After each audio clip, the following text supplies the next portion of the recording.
हम सबने ही कई ऐसे ड्रीम्स देखे होते हैं जो इतने इंटेंस होते हैं कि हमें नींद से जागकर भी 1-2 मिनट लगते हैं जिससे पहले हम थोड़ा काम डाउन हो पाएं। क्योंकि जब हम एक सपना देख रहे होते हैं तब हमें वो उतना ही रियल और सच लगने लगता है जितना रियलिटी है। सपने हमारे अनकॉन्शियस माइंड की क्रिएशन होते हैं जो इन विजुअल इमेजेस के थ्रू हमें गाइड करने और इनसाइट्स देने की कोशिश कर रहे होते हैं। अपनी book beginners guide to dream interpretation में यूनियन एनालिस्ट क्लैरिसा पिंकोला एस्टीज बोलती हैं कि ड्रीम्स हमारे घर आई एक चिट्ठी की तरह होते हैं। हमारी साइकी में एक बहुत गहरी जगह में हमारी लाइफ और हमारी प्रेजेंट साइकिक स्टेट की पिक्चर होती है जिसे हम अपनी ईगो कॉन्शियसनेस से दिन की रोशनी में एक्सेस नहीं कर सकते। लेकिन जब हम सोते हैं तब हमारी साइकी की ये पिक्चर एक स्टोरी की शक्ल ले लेती है और हमें मैसेजेस देने लगती है। यानी ड्रीम्स को समझना हमारे लिए बहुत बेनिफिशियल हो सकता है। लेकिन जिस तरह से ड्रीम्स हर इंडिविजुअल के लिए यूनिक कंटेक्स्ट के साथ आते हैं, हमारे लिए हर तरह के ड्रीम को डिस्कस करना इम्पॉसिबल होगा। हाउएवर कई ड्रीम्स यूनिवर्सल होते हैं और उनकी सिग्निफिकेंस इतनी स्ट्रांग होती है कि हम सिर्फ उन्हें समझकर ही ये आइडिया ले सकते हैं कि हमें अपने बाकी ड्रीम्स को कैसे इंटरप्रेट करना चाहिए। और आपका गोल भी इस एपिसोड से यही होना चाहिए कि आप ड्रीम्स के सिंबल्स को समझना सीखो बजाय एक ही ड्रीम के फॉर्मूला को हर ड्रीम पर अप्लाई करने के। तो स्टार्ट करते हैं नंबर 1 ड्रीम से, सांप का दिखना। ये ड्रीम हर इंसान की लाइफ में एक न एक बार तो जरूर आता है। कई लोगों को अपने सपने में सांप काट जाता है, कई लोग सांप से दूर भाग रहे होते हैं और कई लोग एक हीरोइक वे में सांप को मार डालते हैं अपनी जान बचाने के लिए। इनमें से जिन सपनों में आपको सांप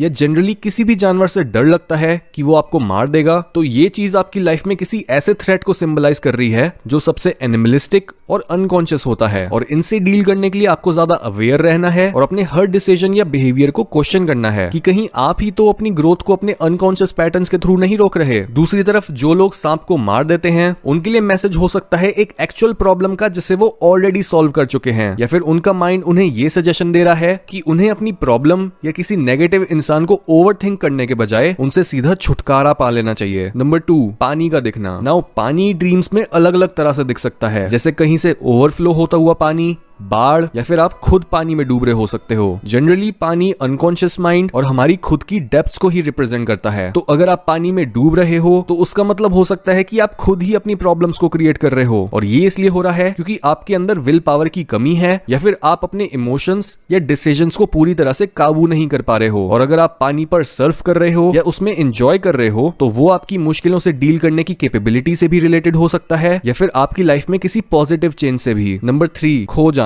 एक ऐसा ड्रीम जिसमें आप अपने आप को खोया हुआ देखते हो तो उसका मतलब आप रियल लाइफ में किसी अनसर्टेनिटी से डील कर रहे हो। यहाँ पर डिटेल्स बहुत मैटर करती हैं। क्या अपने ड्रीम में आप लॉस्ट फील करने के बाद भी वहां की अननोन टेरिटरी को एक्सप्लोर करने की कोशिश कर रहे थे, या फिर आप अपने आसपास केओस होने के बावजूद खुश और शांत थे? क्योंकि अगर आप लॉस्ट होने पर एक जगह खड़े होने के बजाय इधर उधर जाकर चीजों को एक्सप्लोर कर रहे थे तो उसका मतलब आपकी साइकी आपको ये बोल रही है कि आप अपनी लाइफ को बहुत सेफ बनाकर बैठे हो और आपको ग्रो करने के लिए नई चीजें ट्राई करने की जरूरत है। दूसरी तरफ अगर आप केओस के बीच में भी शांत थे तो उसका मतलब आपको रियल लाइफ में भी मुश्किलों के बीच में हड़बड़ाना नहीं है, और अगर आप काम रहकर अपने सारे डिसीजंस लोगे तो सब ठीक हो जाएगा। नंबर 4, एक ही सपना बार बार देखना। हमने इस एपिसोड की शुरुआत में बात करी थी कि कैसे ड्रीम्स घर से आई एक चिट्ठी की तरह होते हैं, और ऐसे में जब आप अपने ड्रीम्स के मैसेज को रिसीव नहीं करते तो आपकी साइकी तब तक आपको वही सेम ड्रीम बार बार दिखाती रहती है जब तक आप उस चिट्ठी को खोलकर पढ़ नहीं लेते। अगर आपने हैरी पॉटर मूवी देखी है तो आपको याद होगा कि कैसे फर्स्ट पार्ट में जब हैरी को अपने मैजिकल स्कूल हॉगवर्ट्स से लेटर आता है तब उसके सौतेले अंकल उसे वो मैसेज पढ़ने नहीं देते, जिस वजह से उनके घर वो चिट्ठी बार बार आने लगती है जब तक इवेंचुअली हैरी उसमें लिखे मैसेज को पढ़ नहीं लेता। बिल्कुल ऐसे ही अगर आपका एक ही सपना रिपीट होता रहता है तो अपने आप को यूनियन साइकोलॉजी की मदद से ड्रीम्स और सिंबल्स के बारे में एजुकेट करो ताकि आप अपने ड्रीम को इंटरप्रेट करके उससे वो जरूरी इनसाइट्स ले पाओ। नंबर 5, किसी को धोखा देना। यानी एक ऐसा सपना देखना जिसमें आप या तो अपने पार्टनर, फैमिली या अपने दोस्त को धोखा दे रहे हो। यूजुअली ये किसी भी दूसरे इंसान से नहीं बल्कि आपके ही अपने एक पार्ट से रिलेटेड होता है। जैसे अगर आपका गोल कुछ और है लेकिन आप किसी मजबूरी की वजह से कोई दूसरा काम कर रहे हो तो उसका मतलब आप अपने लाइफ पैथ को चीट कर रहे हो। हमेशा ये याद रखो कि ड्रीम्स में सारा फोकस आपके ऊपर होता है और बाकी कैरेक्टर्स बस उस स्टोरी के प्रॉप्स होते हैं।